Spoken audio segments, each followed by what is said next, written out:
7th, 2025, and we come to you live from the studios of News Talk 93 FM right here on the Mona campus of the University of the West Indies. Now, this morning, we are on the heels of a former Prime Minister of ours having elected to swap out his former status as an elder statesman in this country for his political garb. Former Prime Minister P.J. Patterson is now fair game. He is in the ring. He is on the field of play. When you're on the field of play, you're not going to be treated with kid gloves, particularly when you have the kind of sordid history as does Patterson. You're not going to be treated with kid gloves or tackled in any light manner, when in fact you are as polarizing as is P.J. Patterson. Our former Prime Minister, listeners, attended upon the Summit Hotel in New Kingston last evening for what was dubbed a symposium, a forum if you may, where he, among other things, was intended on, quote-unquote, setting the record straight. Well,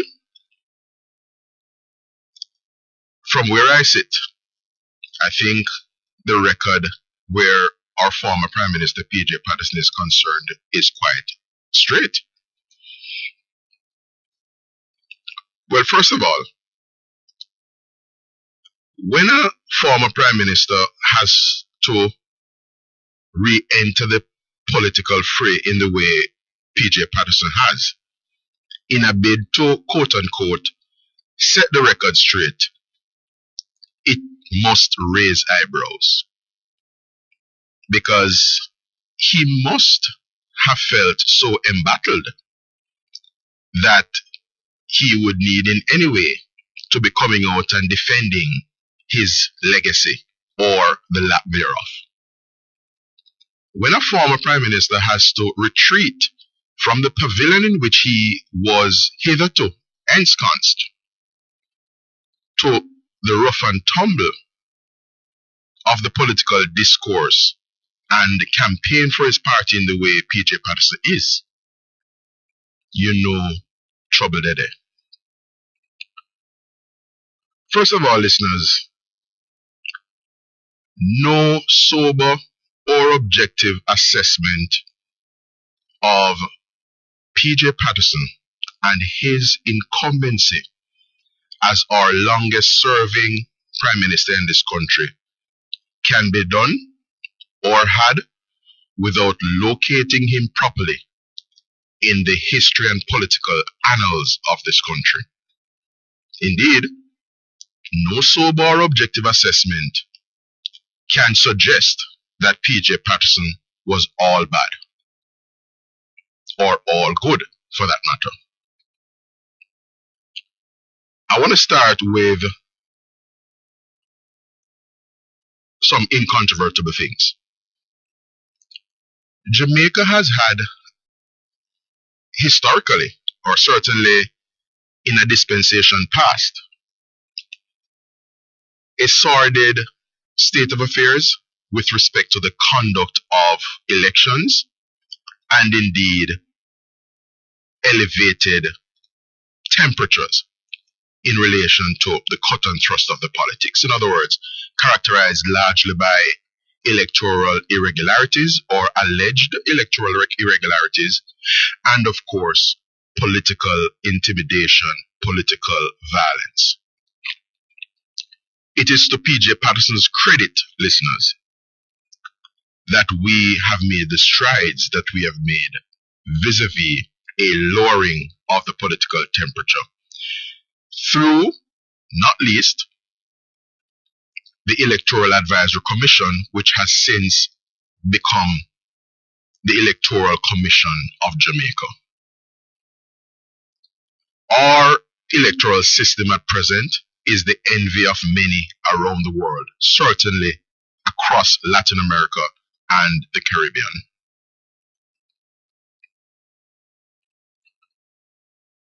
PJ Patterson, in my mind as well, has to be credited with the establishment of some institutions that were not only warranted and much needed, but have gone on to serve the Jamaican people well.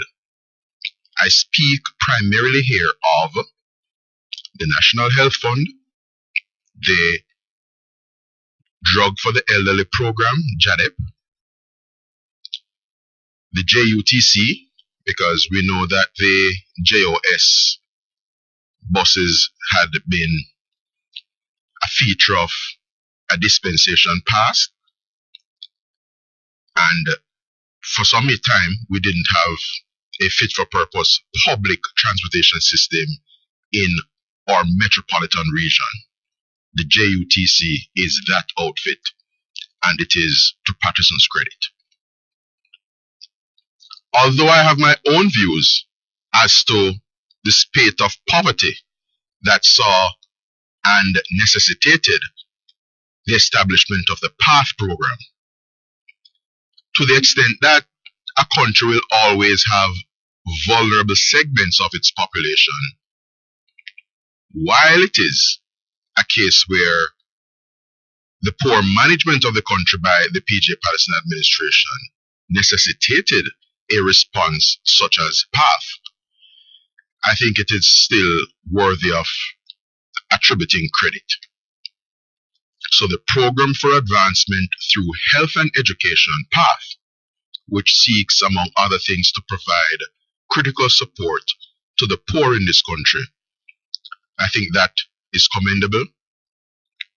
Your incumbent government, that being the Andrew Holness-led Jamaica Labour Party government, has sought to make PATH even bigger and better, certainly improving the payout or the financial support to beneficiaries, even as the fundamental strategy is to not necessarily increase the number of people on PATH, but importantly, manage the country in such a way that more people are able to move listeners from welfare to work. That's what we want in this country. So when I say make PATH bigger and better, I don't mean bigger necessarily in terms of enrollment, bigger in terms of the support, its institutional capacity, its institutional reach, and of course, as Colonel Charles Jr., as the Labour and Social Security Minister present, is doing, ensuring that we have a more fit-for-purpose and relevant mechanism to determine whether persons should be placed on the program. So there's an overhaul of how people are placed on PATH that is happening as I speak. In short, listeners, we have a little saying in Jamaica where we say, leave well alone. It is a Jamaican adage that I would commend to PJ Patterson on a morning such as this. As a former Prime Minister of this country, one who I've already described as being very polarizing, certainly in terms of the sentiments he evokes, yes, I think it would have been better for him to leave well alone. For strategists of the Jamaica Labour Party, which is essentially the main opponents of PJ Patterson's PNP, it is very clear that at present, the Mark Golding-led PNP, as is PJ Patterson, they are gifts that keep on giving. And the foremost point I want to make this morning in relation to PJ Patterson and his symposium last evening, dubbed setting the record straight is that by any objective measure, listeners, by any sober and objective measure, where PJ Patterson is concerned, when the pluses and the minuses cancel each other out, we are left with far more negatives vis-a-vis PJ Patterson and his tenure as Prime Minister of this country, our longest serving Prime Minister, at least up to now, than positives. The negatives far outstrip the positives. First and foremost, listeners, the media landscape and the psyche of the Jamaican people when Patterson ruled the roost was fundamentally different from what it is today. The Jamaican people as they are today, them no kin teeth. They don't mince words. And social media makes that pellucid. It's very manifest. PJ ruled the roost in an era where we were analog, not digital. He ruled the roost in an era where we didn't have the proliferation in radio stations that we now have. We certainly didn't have the advent, as it were, of new media, TikTok, Instagram, Facebook, X, formerly Twitter, YouTube. We had a couple TV stations. At one point when he would have started as Prime Minister, we only had one TV station. And then CVM came along sometime thereafter.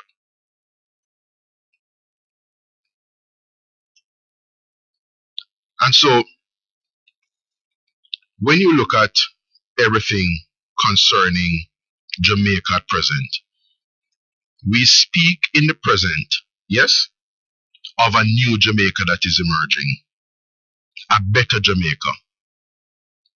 And when we speak of that, we do so in glowing terms, and we do so by virtue of objective and empirical data, because we are proud as a people and we are pleased because we know that this has not always been the case. The macroeconomic stability that Jamaica boasts, listeners, has not always been the case. The PJ Patterson administration, their management of the economy, left much to be desired. In fact, my own assessment of it is that PJ governed as Prime Minister from one election to the next. He didn't have as comprehensive and forward-thinking approach to governance as he ought to have had. And that is why a number of the quote-unquote non-election winning things, though very important, were neglected and not catered to by the PJ Patterson administration. I speak of such things as the backlog in our courts. I speak of such things as the state of our court infrastructure. PJ's assessment was that, listen, road can win elections, so let me run with roads. He didn't care about courthouses, really. He didn't care about the backlog in our system, our criminal justice system and our court system in particular. And sadly, he didn't appreciate the nexus between the slow pace at which the wheels of justice in this country turned when he ruled the roost, with the spate of violence and murders in the country. So he doesn't even understand and appreciate, in my view, the role his negligence played in creating and exacerbating an ecosystem of violence and lawlessness in this country. PJ Patterson's incumbency left much to be desired on the crime management front, where Jamaica moved from 400 murders per year in 1989 to 1,600 murders per year in 2005 under his watch as Prime Minister, when Jamaica attained the dubious and unenviable distinction of being the murder capital of the world. That is the PJ Patterson of whom we speak this morning, listeners. Corruption was the order of the day. Lack of accountability with that corruption was also the order of the day. A breakdown in the social fabric of Jamaica. Considerable breakdown, because as people lost jobs, women became more vulnerable. Women were at the behest of their partners, some of whom were abusive toward them. The free zone closed down and so on. We did not have the money to do the things that we needed to do in as timely a manner as we needed to do them, such as infrastructure work, water systems across communities, paying public sector workers better, fixing roads and so on. So all the things that we speak of today, we are celebrating them because they were not always the case. The macroeconomic stability that we speak of today, the resilience that we boast as an economy today, so much so that a ratings agency could have given us a certain rating in the first quarter of 2024 prior to the passage of Beryl and Tropical Storm Raphael last year. And we have had that rating reaffirmed in the first quarter of 2025. That speaks to the resilience that the Jamaican economy now enjoys. Our net international reserves, I saw a tweet from Wayne Chen a couple of days ago, where he makes the point that where Jamaica's net international reserves stand at present, yes, it is ahead of the Twin Island Republic of Trinidad and Tobago. PJ Patterson's Jamaica could never have boasted those levels of reserves, which would have outstripped that of Trinidad and Tobago. Let's be clear on that. PJ Patterson's Jamaica, listeners, was a Jamaica where there were hospital user fees, cost sharing, tax packages after tax package after tax package. Each budget cycle under PJ Patterson would have been characterized by anxiety and trepidation, fear, literally, on the part of businesses and consumers alike. That was the PJ Patterson Jamaica. Corruption scandals, budget overruns, no accountability, youthful exuberance was the order of the day, as opposed to holding errant ministers like Philip Powell to account. PJ Patterson's Jamaica was a run with it Jamaica, a living above our means Jamaica.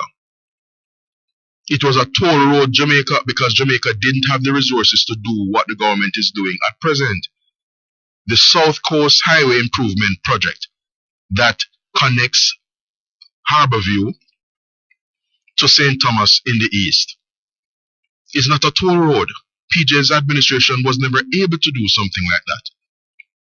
The Montego Bay Perimeter Road, that Montego Bay bypass that is now being built to the tune of billions of dollars, millions of United States dollars, and billions of Jamaican dollars.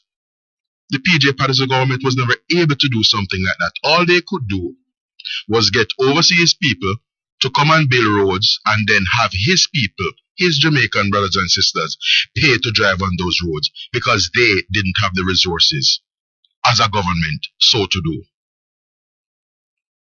The PJ Patterson Jamaica, listeners, was a Jamaica of expensive borrowing, double-digit interest rates, borrowing on the international capital markets, and celebrating loans. On many occasions, Omar Davies would return from road trips to Europe, for example, boasting about the loans that he managed to raise while he was in London. Yes, it's a Jamaica of legacy debt. Loss-making public bodies such as Air Jamaica, the Sugar Company of Jamaica, Clarendon Alumina Partners, the forward sale of bauxite losses, Soapberry, Cricket World Cup related losses, and debt. It was a Jamaica of considerable loss-making public entities and legacy debt. Not to mention, of course, low morale amongst public sector workers on account of them being poorly paid. Our public sector workers at present are considerably better paid relative to the PJ Patterson government of old. I could speak on this matter for eternity. But alas, we're up on the break.